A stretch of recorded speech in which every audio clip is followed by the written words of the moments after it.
오늘 우리에게 주신 하나님의 말씀 봉독해 올립니다. 갈라디아서 3장 10절에서 14절까지 있는 말씀입니다. 무릇 율법 행위에 속한 자들은 저주 아래 있나니 기록된 바 누구든지 율법 책에 기록된 대로 온갖 일을 항상 행하지 아니하는 자는 저주 아래 있는 자라 하였음이라. 또 하나님 앞에서 아무나 율법으로 말미암아 의롭게 되지 못할 것이 분명하나니 이는 의인이 믿음으로 살리라 하였음이니라. 율법은 믿음에서 난 것이 아니라 이를 행하는 자는 그 가운데서 살리라 하였느니라. 그리스도께서 우리를 위하여 저주를 받은 바 되사 율법의 저주에서 우리를 속량하셨으니 기록된 바 나무에 달린 자마다 저주 아래 있는 자라 하였음이라. 이는 그리스도 예수 안에서 아브라함의 복이 이방인에게 미치게 하고 또 우리로 하여금 믿음으로 말미암아 성령의 약속을 받게 하려 함이니라. 아멘. 저희들 갈라디아서 말씀을 계속 살펴보고 있는데요. 오늘은 3장에 있는 내용입니다. 믿음의 사람, 성령의 사람이라는 제목으로 하나님 말씀 전하도록 하겠습니다. 우리가 살고 있는 뉴욕시에는 여러분들 잘 알다시피 두 개의 공항이 있습니다. 존 F 케네디 공항과 라가디아 공항입니다. 둘 다 사람 이름을 사용하는 공항입니다. 존 F 케네디 공항에 대해서는 그분이 누구인지 잘 아실 것입니다. 그러나 저는 이 라가디아라는 이 공항이 굉장히 익숙하지가 않아서 도대체 어떤 분인가 이렇게 찾아봤습니다. 찾아보니까 이분도 참 굉장한 분이더라고요. 1930년대 미국의 대공황이 있었던 시절, 살기 힘들었던 그런 시절에 뉴욕에서 판사 생활을 하셨던 분, 라가디아 분입니다. 이분이 유명하게 된 판사 시절의 판결이 있습니다. 살기 참 어려울 때 먹을 것이 없었던 그 시절인데요. 빵을 훔친 할머니가 판사 앞에 끌려왔습니다. 그러니까 절도죄를 범한 것입니다. 빵을 왜 훔쳤습니까? 물어봤더니 먹을 것이 없어서, 그리고 집안에서 굶고 있는 손녀딸을 위해서 빵을 훔쳤습니다. 참 들어보니까 딱한 사정이었습니다. 이런 상황에서 여러분 같으면 어떻게 판결을 내리시겠습니까? 그냥 용서해주고 풀어줍니까? 이해하고, 그렇다면, 그렇게 판결했다면 이 판결이 그렇게 유명한 판결이 될 수 없었을 것입니다. 상황은 이해할 수 있었지만 죄는 죄입니다. 법이란 것이 그냥 무시하고 상황 이해해주고 넘어가면 그 사회가 유지가 되지 않습니다. 법치주의라고 하잖아요. 나라로 법을 통하여 나라를 세워가는,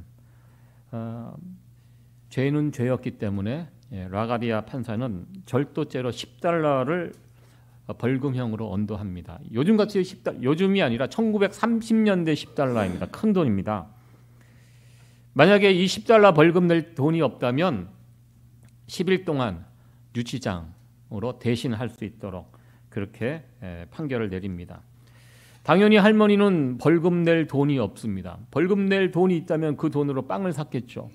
그래서 어쩔 수 없이 10일 동안 유치장 생활을 해야 했습니다. 그리고 그렇게 $10, 10일 판결을 내린 다음에 곧 이어서 라가디아 판사는 또 다른 판결을 내립니다. 자기 자신에게 $10 벌금형을 선고합니다. 자기에게 선고한 이유는 먹을 것이 없어서 빵을 훔쳐야 되는 말도 안 되는 이런 상황을 만들어 놓은 이 뉴욕 상황, 뉴욕 시민으로서 나에게도 죄가 있다. 스스로 본인에게 $10 벌금을 선고합니다.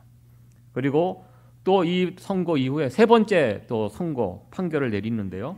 이 법정에 함께 들어와 있는 방청객들에게도 같은 뉴욕 시민으로서 이런 어려움에 처한 이웃이 우리 주변에 있다는 것에 우리도 동일한 책임이 있다. 그래서 그곳에 참여한 방청객들에게도 동일하게 50센트씩 벌금형을 선고합니다. 그리고 그 자리에서 모자를 벗어서 옆에 서 있던 경찰부터 50센트씩 내라고 모으기 시작합니다. 그래서 그 법정 안에서 모두 $47가 모이게 됩니다. 자신이 낸 벌금 $10를 할머니에게 줘서 그 할머니에게 부과된 벌금을 내도록 하고요. 그리고 47달러를 할머니 손에 쥐어줍니다.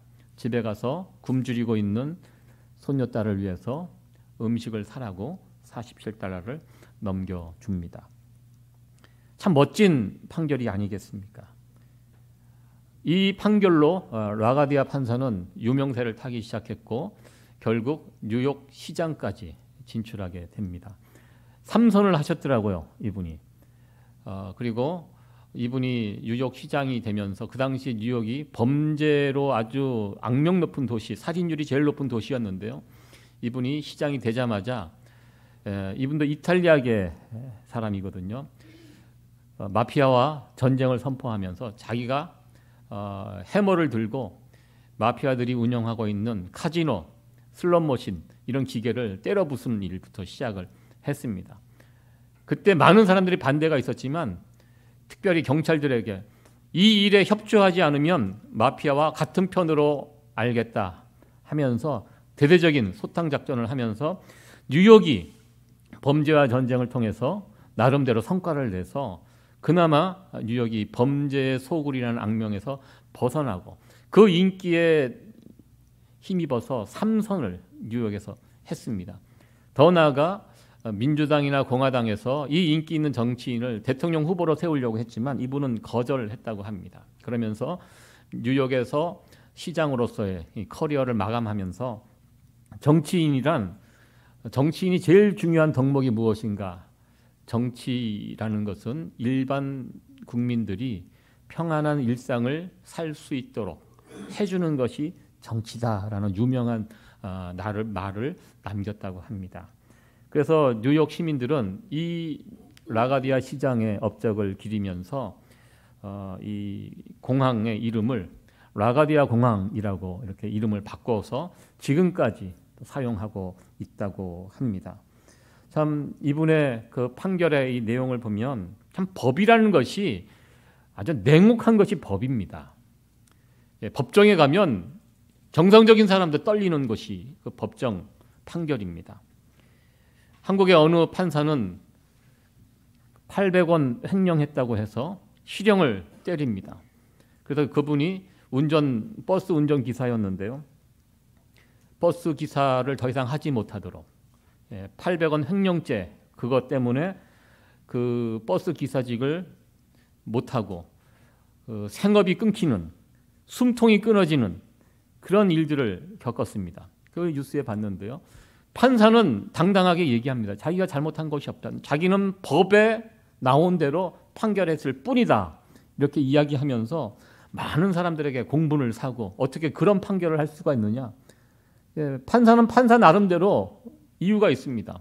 이러이러해서 이러한 죄를 용서하면 이 사회의 기강이 무너지고 이러면 안 된다. 법이라는 것이 참 냉혹한데요. 그러나 이 라가디아 판사의 이 판결의 내용들을 보면 법은 법대로 지키고 나름대로 이 은혜는 은혜대로 이 라가디아 판사의 판결을 보면 가슴이 따뜻해집니다. 이렇게도 판결을 할 수 있구나 이렇게 또 생각을 해보았습니다. 이 공의와 사랑, 라가디아 판사에는 이 두 가지 개념이 다 들어가 있습니다. 법을 추상 같은 법을 엄격하게 지키면서 이 사회의 공의는 세우지만 불쌍한 형편에 처해 있는 할머니를 따뜻한 가슴으로 품어주는 사랑이 이 판결 안에 담겨져 있습니다. 참 그래서 이분의 판결을 보면서 이 공의와 사랑이라는 개념, 사실 이게 상반된 개념이거든요.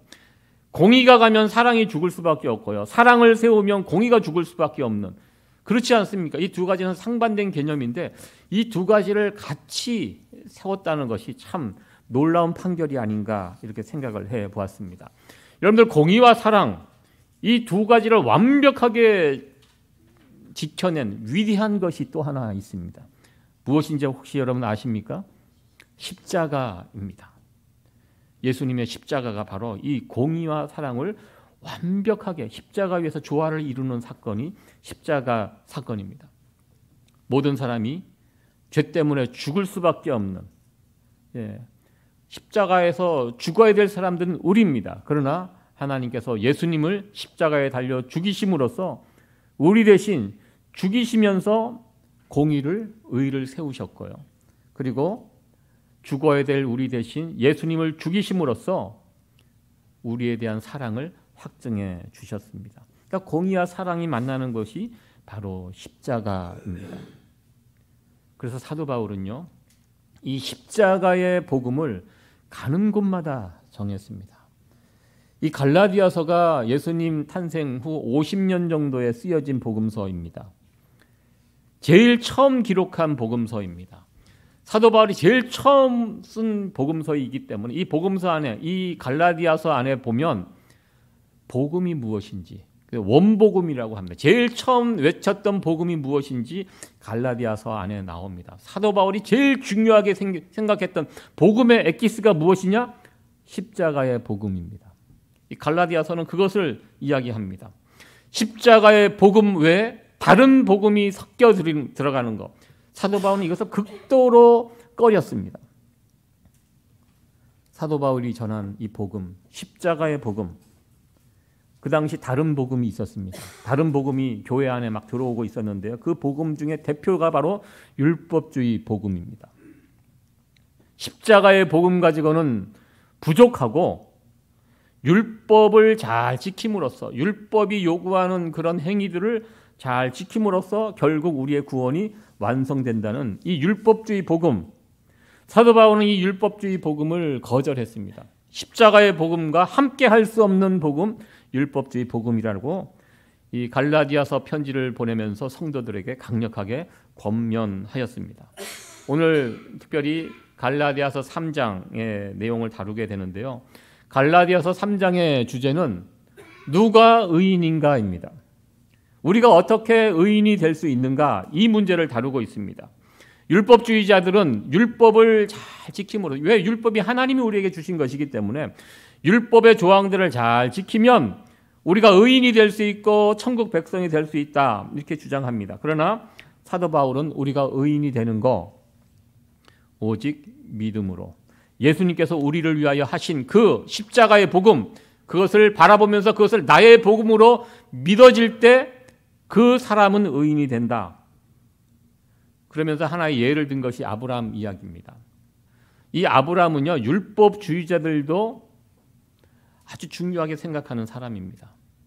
이 이스라엘의 어떻게 보면 그 조상 아닙니까, 아브라함. 아브라함이 어떻게 의인이 되었는가 당신들도 잘 생각해 보시라고. 아브라함이 율법을 잘 지켰기 때문에 의인이 되고 하나님의 인정을 받았는가? 아니라는 것입니다. 왜? 아브라함은 율법 이전의 사람입니다. 율법이 만들어지기 400년, 500년 전의 사람이 아브라함입니다. 근데 아브라함이 누구나 알다시피 의인이거든요. 왜 아브라함이 의인이 되었습니까? 율법을 지켜서? 아니라는 것이죠. 하나님이 아브라함을 왜 의인으로 인정하셨습니까? 하나님께서 아브라함에게 약속의 말씀을 주셨습니다. 그 약속의 말씀을 듣고 그것을 믿었더니 하나님이 의인으로 인정해 주셨다. 성경 창세기에 나와 있는 기록입니다. 이 아브라함의 예를 들어서 아브라함이 의인이 될 수 있었던 것은 믿음 때문이었지, 어떤 율법을 빼놓지 않고 다 지켜서 의인이 된 것이 아니지 않는가 하면서 아브라함의 예를 들어서 믿음 때문에 우리가 의인이 되는 거고 믿음 때문에 우리가 구원받는다, 이 사실을 강조하고 있습니다. 저는 예전에 병원 중환자실에서 숨이 끊어져가는 마지막 임종을 앞두고 있는 어느 성도 한 분을 신방한 적이 있습니다. 임종의 자리에 함께 한 적이 있습니다. 이 세상에서 마지막 숨을 몰아쉬고 있는 그분에게 제일 필요한 것이 뭘까요? 구원의 문제 아니겠습니까? 정말 중요한 시간입니다. 그때 제가 그분에게 뭐라고 권면의 말씀을 드릴 수 있겠습니까? 마지막 그 순간, 집사님, 이 땅에서 착하게 사셨죠?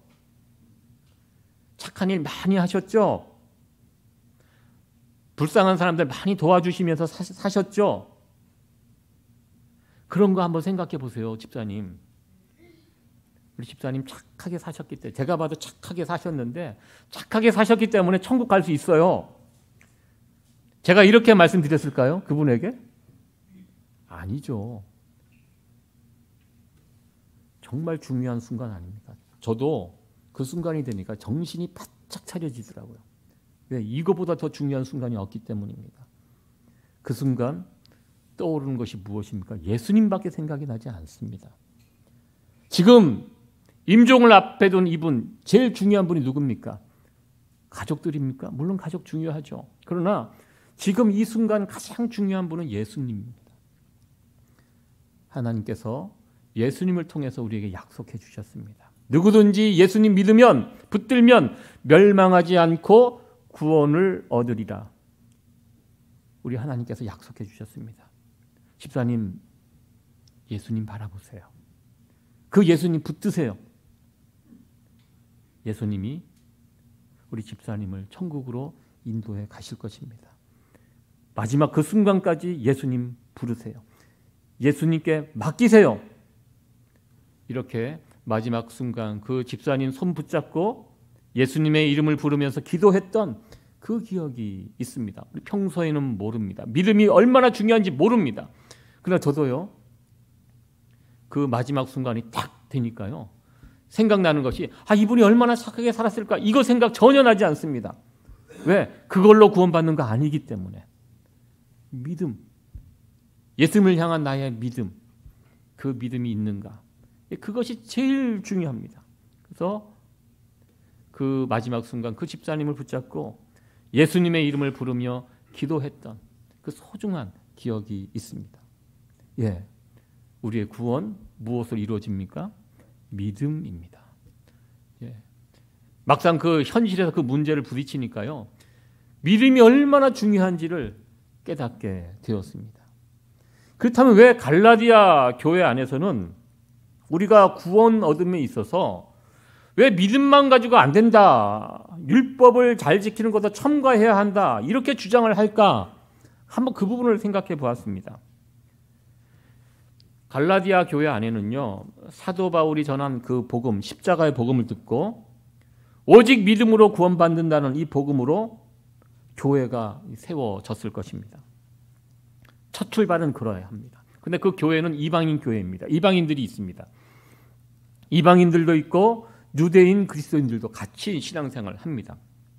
처음 십자가의 복음을 붙들고 교회를 세우고 같이 교회 생활을 하는데요, 유대인 그리스도인들이 가만히 보니까 저 초신자들, 이방인들 딱 보니까 마음이 불편해지기 시작하는 겁니다. 왜냐하면 유대인 그리스도인들은 나름대로 종교 생활을 열심히 했던 자들입니다.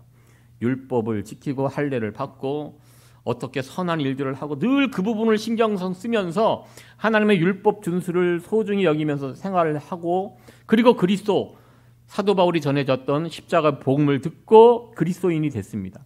그런데 같은 교회에서 신앙생활을 하고 있는 저 이방인들, 생짜배기 초신자들 이렇게 보니까 신앙적으로 생활이 너무 형편없는 거예요. 자기들 눈에 보기에는. 이 정도는 해야 되는데 왜? 아무 기본이 없거든요. 그냥 예수님 이름 믿고 그냥 붙들고 신앙생활 하는 모습을 보니까 저렇게 예수 믿어서는 안 되는데, 이런 생각이 이 유대인 그리스도인들 사이에 먼저 믿은 자들 가운데 그런 모습들이, 생각들이 갖게 되었다는 것입니다. 예수 믿는다고 하면서 저렇게 살아도 되는가? 그러면서 율법을 강조하고 선한 행실들을 강조합니다. 물론 우리가 예수 믿고 난 다음에 행위가 중요합니다. 그러나 그 행위 통해서 구원에 이르는 거 아니거든요. 사도 바울은 이 믿음의 법, 십자가의 길을 교회가 놓치면 교회의 생명력이 끝나기 때문에 이 갈라디아서 이 배경을 가지고 이 메시지를 전하고 있는 것입니다.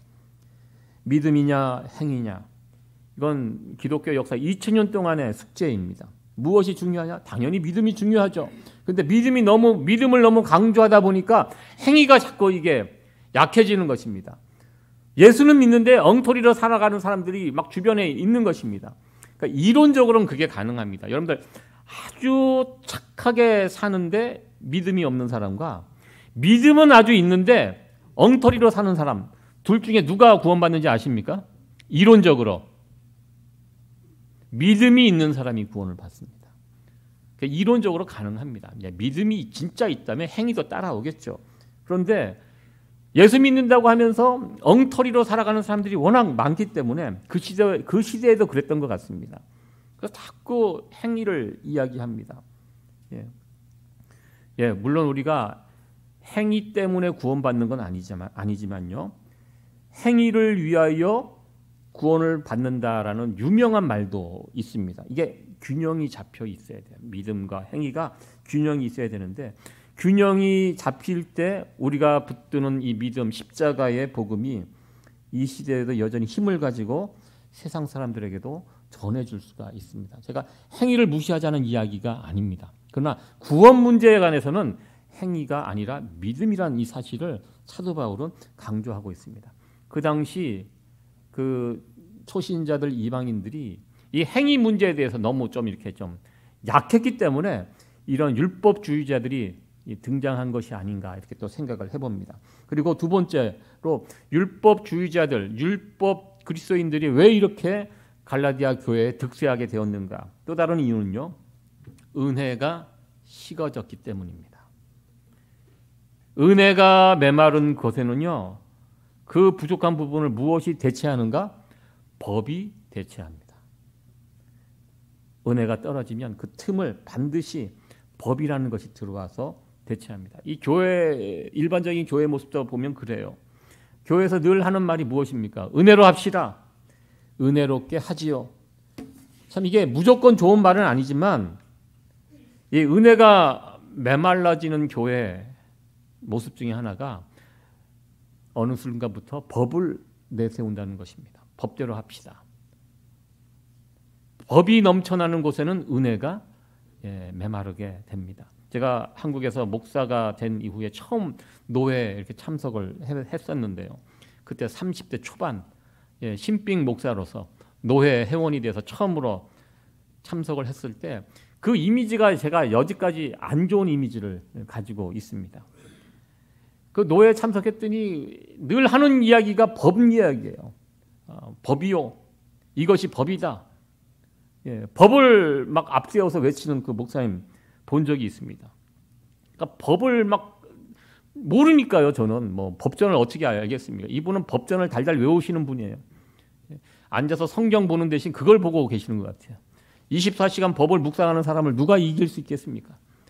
그러니까 법이요. 어디서 깨알 같은 글씨로 나와서 조항들 꺼내놓고 막 법을 가지고 따지니까요. 다른 사람들이 다 질려버립니다. 얘기를 못합니다. 무슨 이야기를 하면은 뭐 법을 가지고 막 이야기를 하니까요. 그러니까요. 그런 모임에 가면 재미가 없어요. 저도 그 노회에 참석하고 나서 내린 결론이 다음부터는 오지 말아야 되겠다. 그리고 제가 미국에 왔습니다.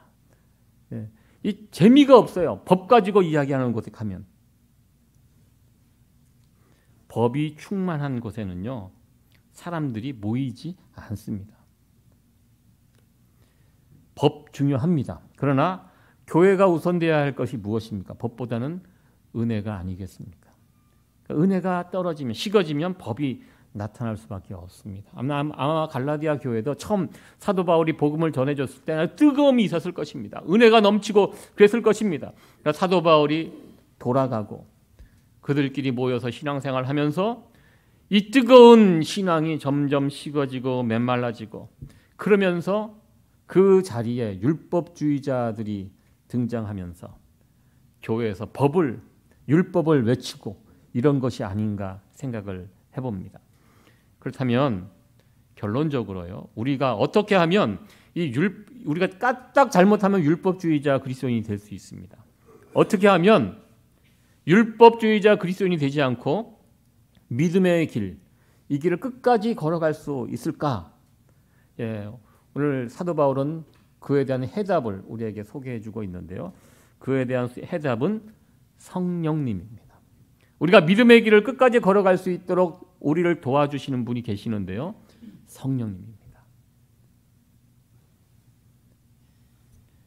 오늘도 사도 바울은 갈라디아서 3장 3절 그리고 14절에 이 성령님을 소개해주고 있습니다. 우리가 율법주의 그리스도인이 되지 않고 생명력 있는 이 그리스도인이 되기 위해서 무엇이 필요한가? 그 성령님, 우리 3장 3절에 있는 말씀 같이 한번 읽어보도록 합니다. 시작. 너희가 이같이 어리석느냐? 성령으로 시작하였다가 이제는 육체로 마치겠느냐? 이는 그리스도 예수 안에서 아브라함의 복이 이방인에게 미치게 하고 또 우리로 하여금 믿음으로 말미암아 성령의 약속을 받게 하려 함이니라. 아멘. 갈라디아서의 또 다른 주제가 이 성령님입니다. 우리가 십자가의 복음을 붙들고 믿음의 길을 걸어가기 위해서 절대적으로 필요한 것이 무엇인가? 율법이 아니라 성령님이라는 것입니다. 구약 시대는 율법을 가지고 사람들이 살았지만 신약 시대는 하나님이 우리를 위해서 이 믿음의 길을 걸어갈 수 있도록 누구를 보내주셨는가? 보혜사 성령님. 여기 나오죠. 너희가 성령으로 시작하였다라는 표현이 있습니다. 여러분들 우리가 예수님을 믿는 사람이 되었는데요. 어떻게 예수 믿는 사람이 된지 아십니까? 많은 사람들이 예수님을 내가 선택해서 믿었다고 이렇게 생각을 합니다.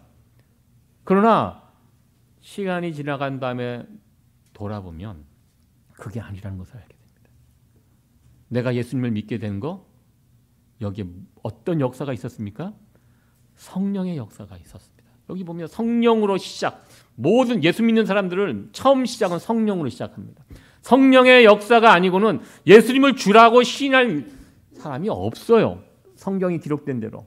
우리가 예수님을 나의 주, 나의 하나님으로 믿고 고백하는 이거 내 힘으로 하는 거 아닙니다. 누구의 힘? 성령님의 역사가 있었던 것입니다. 모든 사람들이 성령으로 그렇게 시작을 해요. 그리고 이 얘기하잖아요. 율법으로 가는 사람들 성령으로 다 시작을 했는데 왜 육체로 끝나느냐?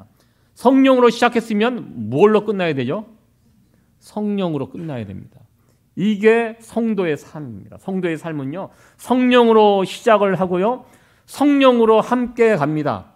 그리고 끝나는 날까지 성령으로 마칩니다. 이 땅에서의 삶이. 이것이 성도의 삶입니다. 그러니까 성령님이 그만큼 중요합니다. 우리가 믿음의 길을, 율법의 길로 빠지지 않고 믿음의 길로 가기 위해서 성령님과 함께하는 이 모습. 왜?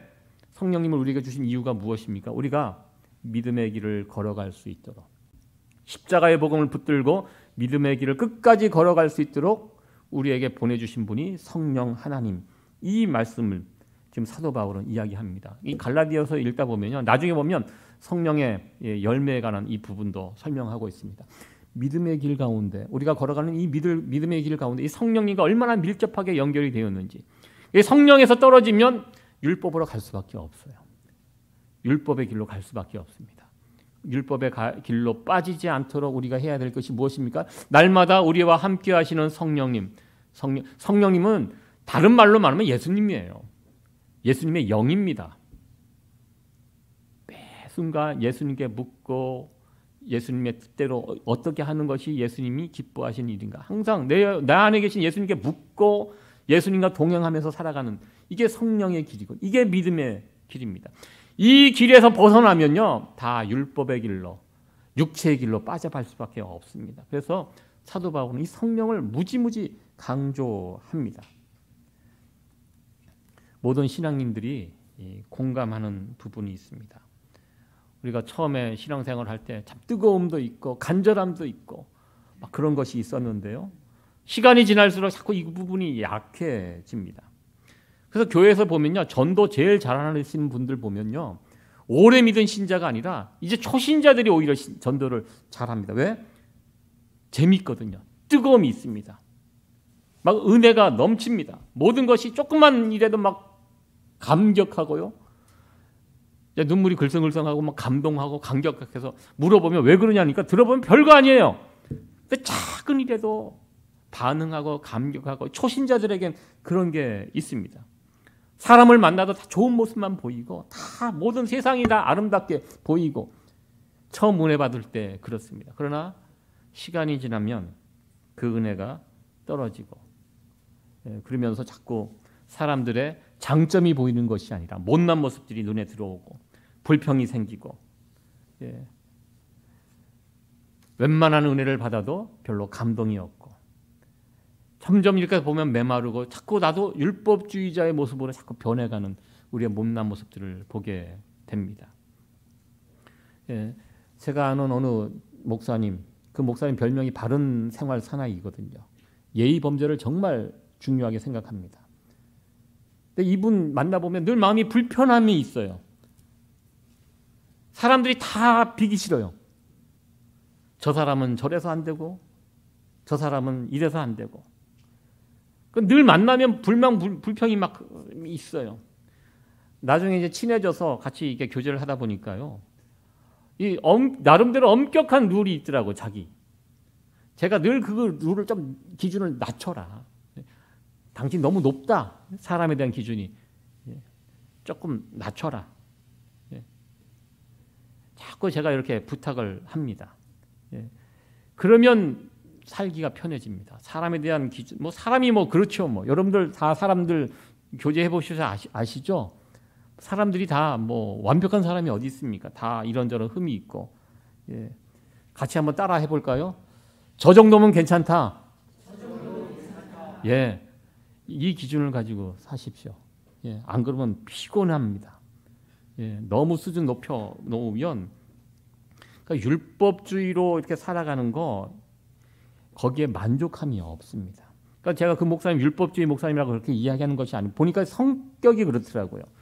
나중에 보니까 그 아들이 어렸을 때 제가 보니까요, 유치부 가서 이제 예배를 드리는데 유치부 예배만 갔다 오면 애가 입이 이만큼 튀어나와 있어요.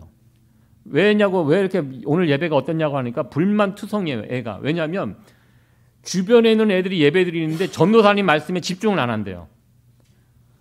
걔는 그게 눈에 들어오는 거예요. 예배 시간에 집중해서 예배를 잘 드려야 되는데 애들이 예배에 집중하지 않고 막 딴소리하고 엉뚱한 소리하고 막 흐트러진 모습을 보니까 이 어린 아이가 그걸 보고 막 못 견디는 거예요. 막 얼굴이 막 분하고 화가 나서. 그래서 제가 그 모습을 이야기를 전해 듣고, 야, 그 아버지의 그 아들이구나. 야, 이게 성격이구나. 성품 참 놀라워요. 아들은 아버지를 닮는다는 것이. 그러면 신앙생활하는데 피곤해지는 거죠. 여러분들, 믿음이라는 것이 무엇입니까? 믿음은요, 나를 바라보고 주변 사람들 바라보는 것이 아닙니다. 십자가에 달리신 예수님을 바라보는 것이 믿음입니다. 나를 바라보고 내 주변 사람들 바라보면 실망할 수밖에 없고요. 한숨만 나오고요. 그러나 하나님께서 우리에게 열어주신 그 십자가를 바라볼 때, 그 십자가를 믿음으로 바라볼 때 우리에게 새로운 소망이 생깁니다. 여러분들, 믿음의 길과 율법의 길이 있습니다. 저와 여러분들은 우리 하나님께서 우리를 위해 열어놓으신 이 믿음의 길을 끝까지 걸어갈 수 있게 되기를 간절히 소원합니다. 믿음의 길을 걸어갈 때 하나님께서는 이 믿음의 길을 우리가 힘있게 걸어갈 수 있도록 성령님을 보내주시고 함께 해주신다고 약속하셨습니다. 우리의 시작이 성령님입니다. 지금도 성령님과 함께하고 있습니다. 그리고 우리의 마지막도 성령님이 되어야 할 것입니다.